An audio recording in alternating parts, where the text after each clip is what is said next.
Hello. അങ്ങനെ ഞാനും എൻ്റെ അമ്മയും കൂടിയിട്ട് വാരണാസിയിലേക്ക് പോവാണ് കേട്ടോ. അപ്പം ഞങ്ങൾ ആദ്യമായിട്ടാണ് ഫ്ലൈറ്റിൽ കയറാൻ പോണത് കേട്ടോ.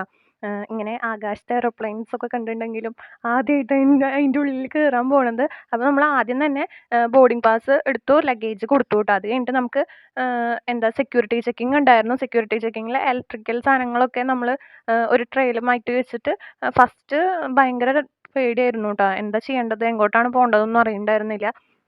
പക്ഷേ എല്ലാവിടെയും ഇങ്ങനെ ഏറോ ഇട്ട് വെച്ചിട്ടുണ്ട് നമുക്ക് എങ്ങോട്ടാണ് പോകേണ്ടതെന്നൊക്കെ ഉള്ളത്. അത് കഴിഞ്ഞിട്ട് നമ്മളുടെ ഗേറ്റ് 6 ആയിരുന്നു. അപ്പം ഞങ്ങൾ ബോർഡിംഗ് പാസിൽ ഓൾറെഡി എവിടേക്കൊക്കെയാണ് പോകേണ്ടത്, സോൺ എത്രയാണ്, ഗേറ്റ് ഏതാന്നൊക്കെ എഴുതിയിട്ടുണ്ടാവും. അങ്ങനെ 6ലേക്ക് പോയി അറ്റ് ലാസ്റ്റ് നമ്മളുടെ ബോർഡിംഗ് ടൈം ആയപ്പോൾ നമ്മളുടെ ഫ്ലൈറ്റിൽ കയറ്റി കേട്ടോ. എന്നിട്ട് അവരുടെ ഇൻസ്ട്രക്ഷൻസ് ഒക്കെ ഉണ്ടായിരുന്നു.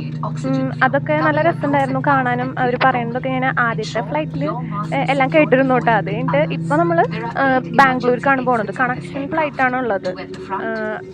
കൊച്ചി ടു ബാംഗ്ലൂർ, ബാംഗ്ലൂർ ടു വാരണാസി, അങ്ങനെ കണക്റ്റഡ് ഫ്ലൈറ്റ് ആണ് ഉള്ളത് കേട്ടോ.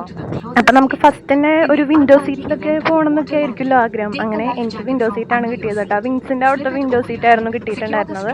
അങ്ങനെ നമ്മുടെ ഫ്ലൈറ്റ് എടുക്കാൻ തുടങ്ങിയപ്പോൾ നല്ല രസമുണ്ടായിരുന്നു.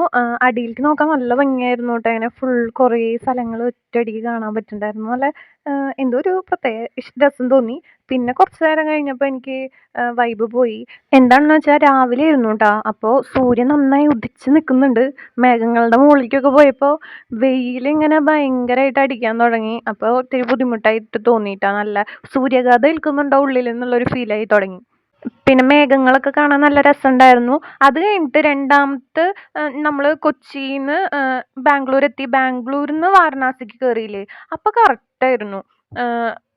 അത് നമ്മൾ ഇറങ്ങി നടന്നു. അപ്പം തന്നെ എന്താ നമ്മളുടെ സെക്യൂരിറ്റി ചെക്കിങ് കഴിഞ്ഞു. പിന്നെ നമ്മൾ ലഗേജ് എടുക്കാൻ പോകേണ്ട ആവശ്യമില്ല. ഓൾറെഡി നമ്മൾ കൊച്ചിയിൽ നിന്ന് പറഞ്ഞിട്ടുണ്ടാവും വാരണാസിയിലേക്കാണെന്ന് പറയുമ്പോൾ അവർ വാരണാസിയിലേക്ക് ലഗേജ് ഓട്ടോമാറ്റിക്കലി എത്തിക്കും. നമുക്ക് ഇവിടെ നിന്ന് പിന്നെ മാറി കയറുമ്പോൾ ലഗേജ് പിന്നെയും കൊടുത്ത് അങ്ങനെ ആവശ്യമില്ല.